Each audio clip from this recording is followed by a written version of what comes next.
देख रहे हो शैलेश एक्स हॉरर। नमस्कार दोस्तों, मैं हूं शैलेश और आप देख रहे हैं शैलेश एक्स हॉरर। दोस्तों, अगर आप इस चैनल पर नए हैं तो हमारे चैनल को अभी सब्सक्राइब कर लीजिए और साथ में बेल आइकन को जरूर प्रेस करें, जिससे हमारी सभी नई वीडियो सबसे पहले आप तक पहुंचे। तो चलिए आज की इस कहानी को शुरू करते हैं।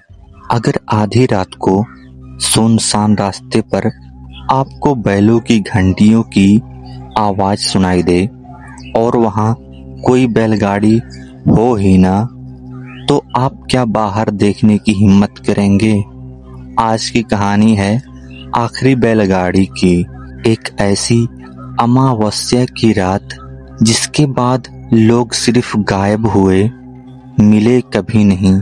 अंत तक सुनिए, क्योंकि वजह जानकर आप भी सन्न रह जाएंगे। ये घटना 2018 की है, जब मैं वाराणसी से लगभग 70 किलोमीटर दूर एक छोटे से गांव में अपने एक दोस्त की दादी की 13वीं संस्कार में गया था। गांव का नाम आज भी खुलकर नहीं बताता, क्योंकि वहां के लोग इस बात को बाहर नहीं आने देना चाहते।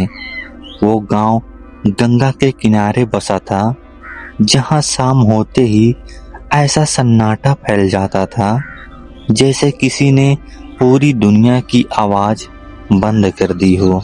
वहां पहुंचने के बाद ही मुझे एक अजीब सी बात पता चली। गांव में एक पुरानी कच्ची सड़क थी, जिसे लोग बैलगाड़ी वाला रास्ता कहते थे। कहा जाता था कि उस रास्ते पर आज भी आधी रात के बाद एक आखिरी बैलगाड़ी गुजरती है, जबकि उस गांव में पिछले 15 सालों से किसी के पास बैलगाड़ी थी ही नहीं। पहले तो मैंने इन बातों को हंसी में उड़ा दिया। मुझे लगा ये गांव वालों की बनाई हुई कोई कहानी होगी, ताकि बच्चे रात में बाहर न निकलें। लेकिन तीसरे दिन जब मैं अपने दोस्त के साथ शाम को नदी किनारे बैठा था, तभी एक बूढ़ा आदमी हमारे पास आकर बैठ गया। उसकी आंखें धसी हुई थीं और आवाज बहुत धीमी। उसने बिना हमारी तरफ देखे कहा, आज अमावस्या है, अगर रात को गाड़ियों की चरमराहट सुनो तो दरवाजा मत खोलना। मैंने पूछा, कौन सी गाड़ी? वो बस मुस्कुराया और बोला, आखिरी बैलगाड़ी। इतना कहकर वो उठ गया। मेरे दोस्त ने बताया कि वो बूढ़ा पिछले कई सालों से यही चेतावनी देता आ रहा है, क्योंकि उसके बेटे की मौत उसी रास्ते पर हुई थी। कहते हैं कि उसका बेटा आधी रात को उस बैलगाड़ी के पीछे गया था और अगली सुबह उसकी लाश खेत में मिली थी। आंखें खुली हुई थी, जैसे उसने मरने से पहले कुछ ऐसा देखा हो जिसे देखकर आत्मा तक कांप जाए। उस रात मैं सो नहीं पा रहा था। गांव का घर मिट्टी का बना था और बाहर सिर्फ एक लालटेन जल रही थी। घड़ी में ठीक 2:47 हुए थे जब मुझे पहली बार वो आवाज सुनाई दी। लकड़ी के पहियों की चरमराहट और बैलों के गले में बंधी घंटियों की धीमी धीमी झनकार। पहले मुझे लगा मैं सपना देख रहा हूँ, लेकिन आवाज धीरे धीरे करीब आती गई। मेरा दिल इतनी तेजी से धड़क रहा था कि लगा अभी बाहर आ जाएगा। मैं उठकर खिड़की के पास गया। बाहर बहुत ही अंधेरा था, लेकिन धूल उड़ती हुई दिखाई दे रही थी, जैसे कोई चीज कच्चे रास्ते पर चल रही हो। तभी मैंने साफ सुना, हट हट, किसी आदमी की भर्राई हुई आवाज जो बैलों को हाँक रहा था। मेरे अंदर का जिज्ञासु इंसान डर पर भारी पड़ गया। मैंने धीरे से दरवाजा खोला। बाहर ठंडी हवा का झोंका आया, जिसमें मिट्टी और गोबर की मिली जुली गंध थी। दूर लगभग 50 कदम की दूरी पर मुझे 2 सफेद बैल दिखाई दिए और उनके पीछे एक पुरानी लकड़ी की बैलगाड़ी। गाड़ी पर एक लाल कपड़ा पड़ा था और उस पर कोई बैठा था। उसका चेहरा अंधेरे में साफ दिखाई नहीं दे रहा था, लेकिन उसकी आंखें वो अंधेरे में भी चमक रही थीं। अचानक बैल रुक गए और वो आकृति धीरे धीरे मेरी तरफ मुड़ी। उसकी आंखें सीधे मेरी आंखों में गड़ गईं। मेरे पैरों में जैसे जान ही नहीं रही हो।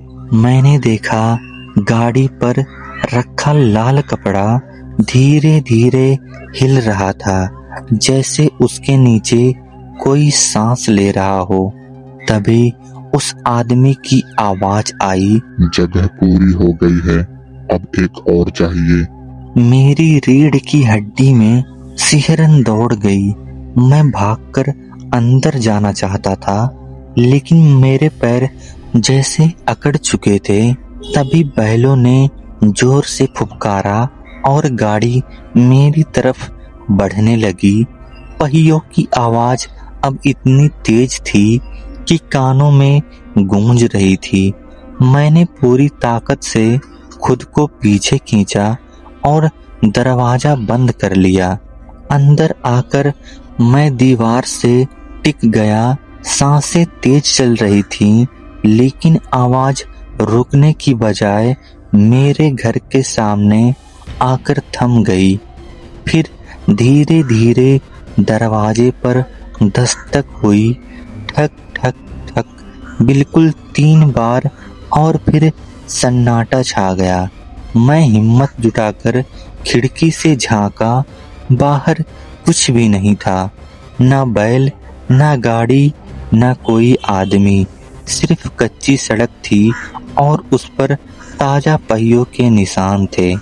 अगली सुबह जब मैंने ये बात अपने दोस्त और गांव वालों को बताई, तो उनके चेहरे का रंग उड़ गया। वो मुझे तुरंत उस बूढ़े के पास ले गए। बूढ़े ने मेरी बात सुनकर सिर्फ इतना कहा, तुम बच गए क्योंकि तुमने पीछे मुड़कर नहीं देखा। मैंने पूछा, क्या मतलब? तब उसने जो बताया वो सुनकर मेरी रूह कांप गई। करीब 20 साल पहले उसी रास्ते पर एक बैलगाड़ी पलट गई थी। गाड़ी में 4 लोग बैठे थे, एक आदमी, उसकी पत्नी और 2 बच्चे। अमावस्या की रात थी, रास्ता फिसलन भरा था।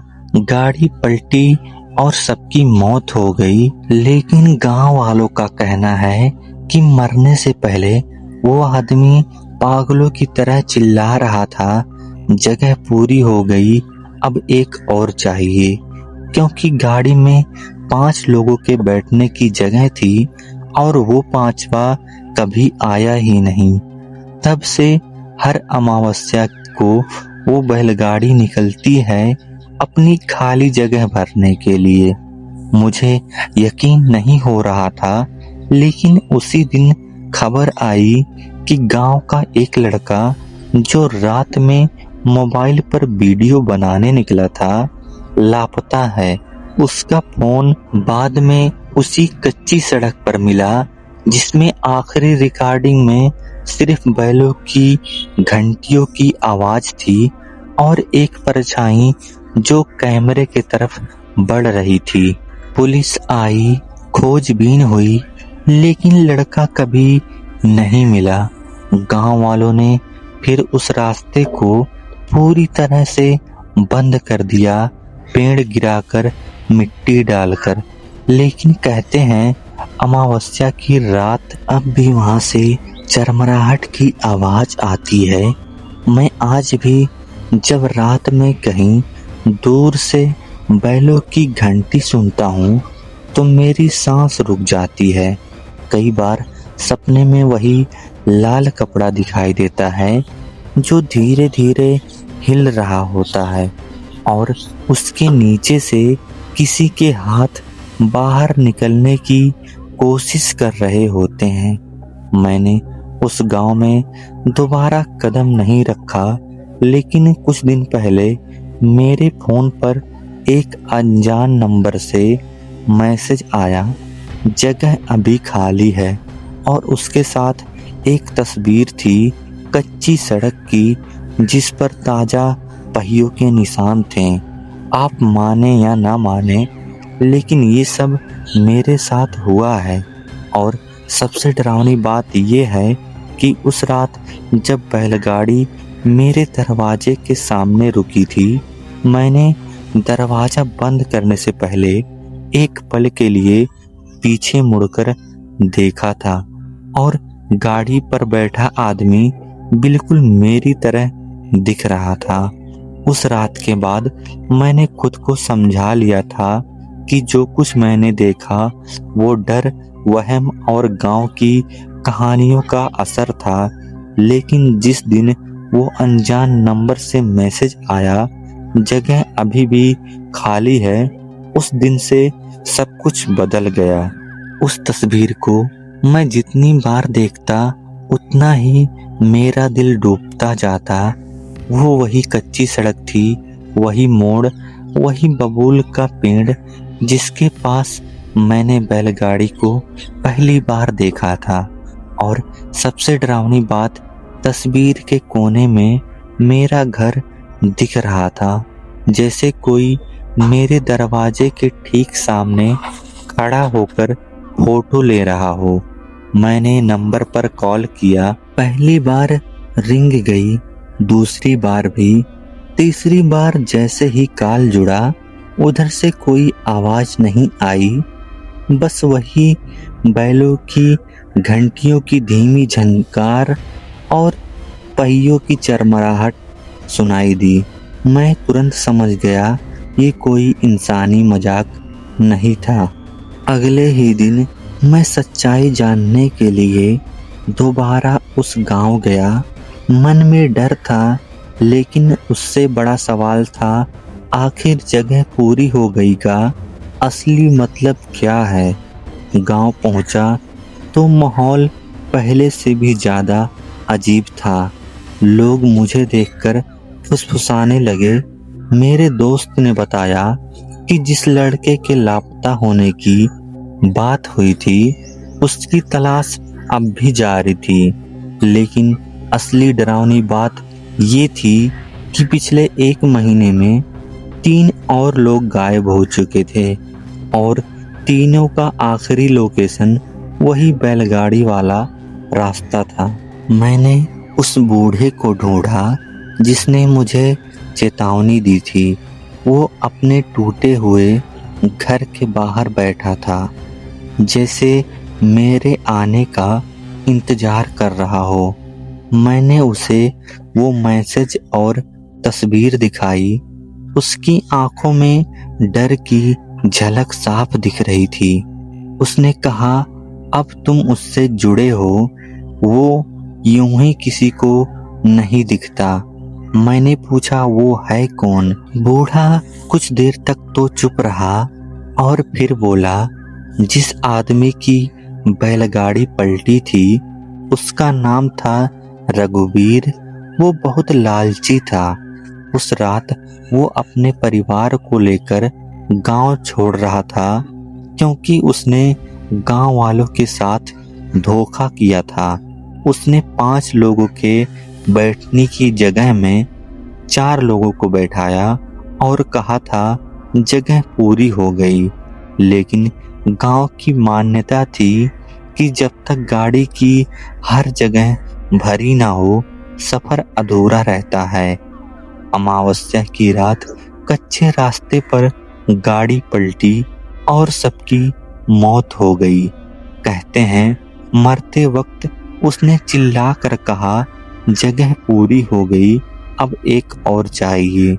मैंने पूछा, लेकिन ऐसा क्यों? वह एक और कौन है? बूढ़े ने मेरी तरफ देखा। जो भी उसे देख ले, जो भी उसकी आवाज सुन ले, वो उसके सफर का हिस्सा बन जाता है। मेरी सांस रुक गई। मुझे याद आया उस रात मैंने सच में पीछे मुड़कर देखा था, बस एक पल के लिए, लेकिन देखा था। बूढ़े ने कहा, तुमने उसे देख लिया, इसलिए उसने तुम्हें चुना है। उस रात मैं गांव में ही रुका। मन में तय कर लिया था कि आज सब खत्म करूंगा। ठीक 2:47 पर फिर वही आवाज शुरू हुई। इस बार मैं डर कर नहीं छिपा। मैं सीधे उस कच्चे रास्ते की तरफ बढ़ा। हवा में ठंडक थी, लेकिन उसके साथ अजीब सी सड़ी हुई बदबू भी थी, जैसे कहीं पास में कुछ सड़ रहा हो। दूर से बैलगाड़ी दिखी, वही 2 सफेद बैल, वही लाल कपड़ा, वही आदमी। इस बार वो खुद ही बोला, तुम लौट आए। उसकी आवाज में अजीब सी गूंज थी, जैसे कई लोग एक साथ बोल रहे हों। मैंने हिम्मत करके पूछा, तुझे क्या चाहिए? वो धीरे धीरे मुस्कुराया। लाल कपड़ा खुद ब खुद हटने लगा। उसके नीचे 4 सड़े गले शरीर पड़े थे और 5वीं जगह खाली थी। उसने कहा, सफर पूरा करना है, 5 के बिना गाड़ी नहीं चलती। तभी मुझे अचानक सच्चाई समझ आई। वो जिन लोगों को ले जाता था, उनकी लाशें कभी नहीं मिलती थीं, क्योंकि वो इस गाड़ी का हिस्सा बन जाते थे। हर अमावस्या को गाड़ी चलती थी, लेकिन उसकी जगह कभी भरती नहीं थी, क्योंकि जैसे ही 5 पूरा होता, कोई एक गिर जाता था और फिर से एक जगह खाली हो जाती। मैंने पीछे हटना चाहा, लेकिन जमीन दलदल जैसी हो गई। मेरे पैर धंसने लगे। बैल मेरी तरफ बढ़े। उनकी आंखें अब सफेद नहीं, काली थीं। गाड़ी मेरे सामने आकर रुकी। उस आदमी ने हाथ बढ़ाया। उसका हाथ बर्फ से भी ठंडा था। उसने कहा, तुमने देखा, इसलिए तुम्हारा अधिकार है इस जगह पर। तभी पीछे से आवाज आई, मत छूना उसे। वो बूढ़ा आदमी था। उसके हाथ में जलती हुई मसाल थी। उसने गाड़ी पर आग फेंकी। बैल जोर से चीखे। लाल कपड़ा जलने लगा। गाड़ी से धुआं उठने लगा और वो आदमी तड़पने लगा, लेकिन आग बुझी नहीं, बल्कि अचानक खुद ब खुद शांत हो गई। गाड़ी, बैल सब गायब। सिर्फ कच्ची सड़क पर जलने की गंध रह गई थी। बूढ़ा जमीन पर गिर पड़ा। उसकी सांसें तेज चल रही थीं।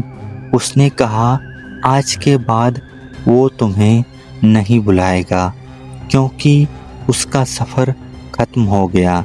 मैंने पूछा, कैसे? उसने आखिरी सांस लेते हुए कहा, 5वां मैं था। उसकी आंखें वहीं खुली रह गईं। मुझे समझ नहीं आया कि क्या हुआ, लेकिन अगले दिन गांव वालों ने बताया कि वो बूढ़ा ही रघुवीर का बड़ा भाई था। हादसे की रात वो भी गाड़ी में बैठने वाला था, लेकिन किसी कारण से पीछे रह गया। तब से वो हर अमावस्या को किसी को चेतावनी देता था, ताकि रघुवीर का श्राप किसी और पर ना लगे। उस रात उसने खुद को उसके सामने लाकर 5वीं जगह पूरी कर दी। गांव में उसके अंतिम संस्कार के बाद आज तक किसी ने बैलगाड़ी की आवाज नहीं सुनी। कच्ची सड़क पर अब घास उग आई है, कोई निशान नहीं बचा, लेकिन मेरे फोन में वो तस्वीर आज भी है। और सबसे डरावनी बात, उस तस्वीर को जब मैं ध्यान से देखता हूँ तो गाड़ी की 5वीं जगह पर एक धुंधली आकृति दिखती है जो बिल्कुल बूढ़े जैसी लगती है। ये घटना पुलिस रिकॉर्ड में लापता लोगों का रहस्य बनकर रह गई। कोई सबूत नहीं, कोई गाड़ी नहीं, सिर्फ कहानियाँ। लेकिन मैं जानता हूँ जो मैंने देखा वो सच था, क्योंकि उस रात के बाद से मुझे कभी बैलों की घंटियाँ सुनाई नहीं दी और हर अमावस्या की रात मैं आसमान की तरफ देखकर बस एक ही बात सोचता हूँ, कभी कभी किसी अधूरे सफर को खत्म करने के लिए किसी को खुद आखिरी बैलगाड़ी पर बैठना पड़ता है।